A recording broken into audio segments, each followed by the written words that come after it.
The Georgia Bulldogs pulled off an incredible 43-35 victory over Ole Miss in Athens, fueled by one of their best defensive performances of the season. Georgia's offense was nearly perfect, scoring on every drive except for the final kneel downs. Still, this win didn't come easy. For much of the game, it felt like the Bulldogs were hanging on by a thread.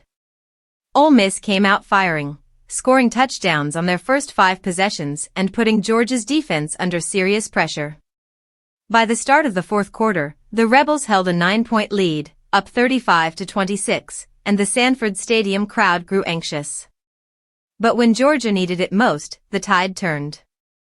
The Bulldogs' defense, which had struggled all night to contain Ole Miss quarterback Trinidad Chambliss, suddenly came alive. In the fourth quarter, they held the Rebels to just 13 total yards and completely shut them out. The crowd's energy surged through the stadium, fueling Georgia's comeback and rattling the Ole Miss offense. Quarterback Gunner Stockton led the charge with a phenomenal performance, accounting for 5 total touchdowns and 0 turnovers.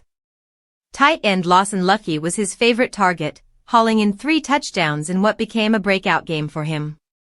Every time Ole Miss tried to pull away, Georgia answered, drive after drive, possession after possession. Head coach Kirby Smart praised his team's resilience but didn't hide his frustration with the defensive lapses that kept Ole Miss in the game. Still, he gave credit where it was due. Our ability to run the ball at the end of the day is probably the difference in the game, Smart said after the win. We sure couldn't stop them very often, but we stopped them when we had to. Great crowd, unbelievable crowd. Hats off to Ole Mississippi.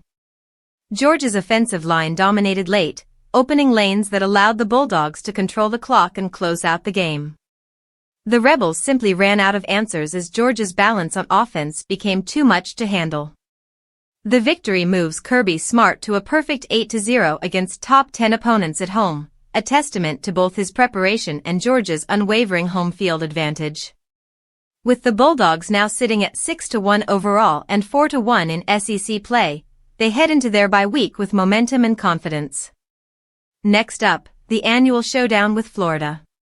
If Georgia plays with the same offensive rhythm they showed against Ole Miss, and finds a little more consistency on defense, the Bulldogs could be on their way to reclaiming their spot among the SEC's elite.